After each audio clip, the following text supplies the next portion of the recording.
Kadang-kadang kita kalau baca Quran kan, kita rasa macam tak pernah dengar ayat tu.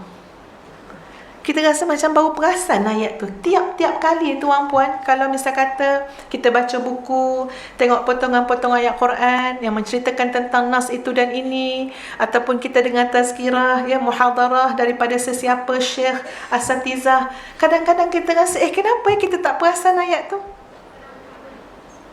Ya, rasa macam wahai kita baca tuan puan, ini suratul Waqiah. Tuan puan mungkin baca tiap-tiap malam sebelum tidur. Maka aku bersumpah demi tempat-tempat dan masa-masa turunnya bahagian-bahagian Al-Quran. Dan sebenarnya sumpah itu adalah sumpah yang sangat besar kalau kamu mengetahuinya, bahawa sesungguhnya yang dibacakan kepada kamu itu ialah La-Quranun Karim, Al-Quran yang mulia, yang sentiasa memberi ajaran dan pimpinan.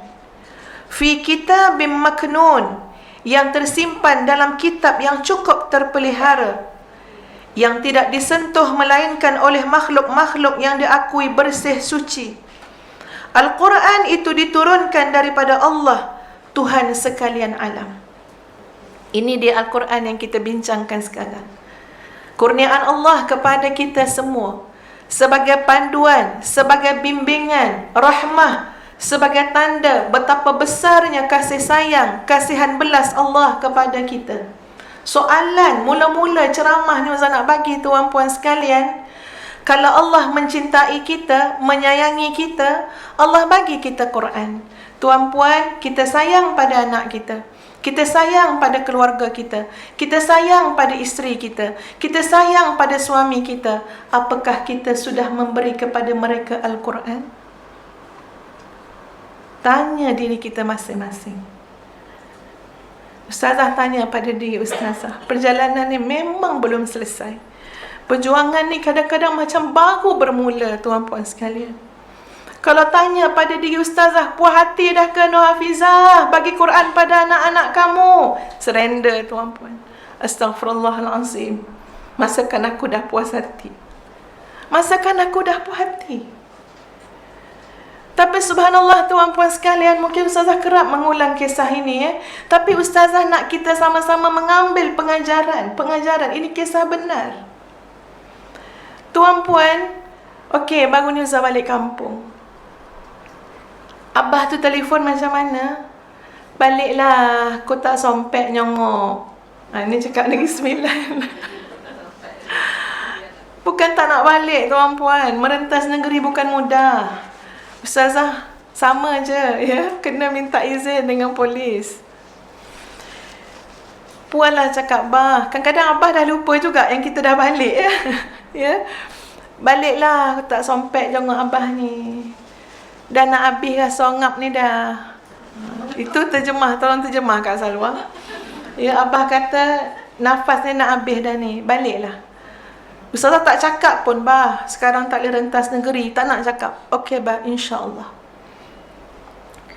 Adalah alasan tuan puan, ya. Sebab mak cakap ubat Abah pun dah habis.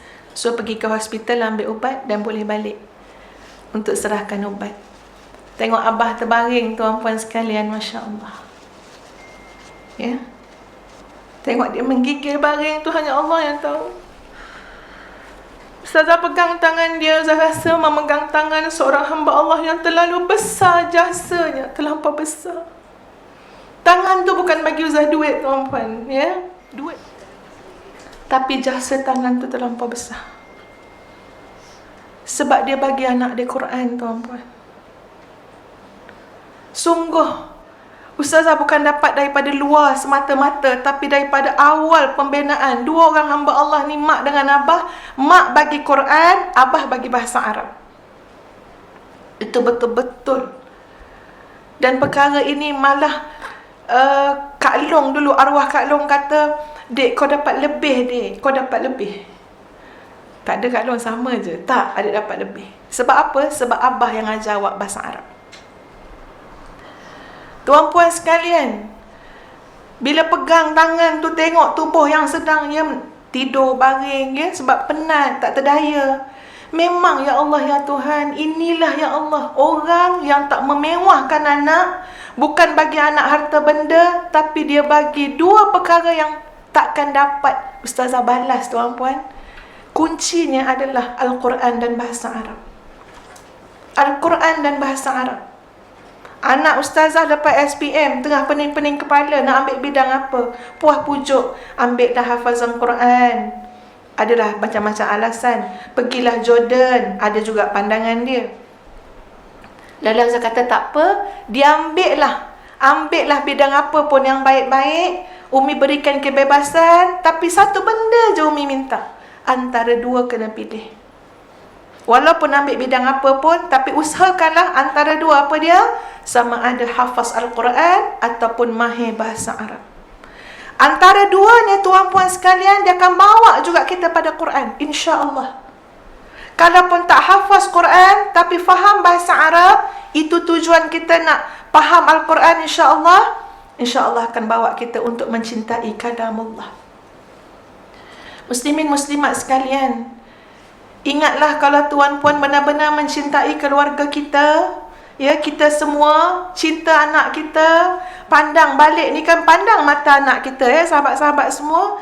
Tengok dari jauh pun tak apalah. Kalau anak tu dah besar, dia tak nak dah kena pandang mata kan, ya. Anak kita dah umur 40, pandang dari jauh.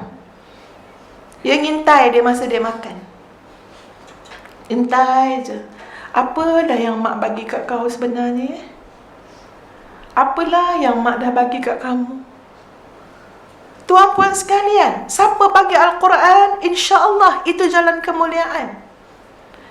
Dan inilah yang kita katakan apa? Ya, kita kata Quran itu diturunkan. Tengok, daripada satu peringkat kepada satu peringkat. Kenapa sampai kita terhenti? Kenapa tak kita turunkan pada anak-anak kita? Kenapa tak turun pada cucu cicit kita? Kenapa kita letakkan impian dunia terlalu besar kepada anak-anak ini sampai penat dia nak menjayakan impian mak ayah dia? Tapi kita tak perasan tuan-puan, kesungguhan kita tak kita berikan untuk anak kita itu mendapat Al-Quran.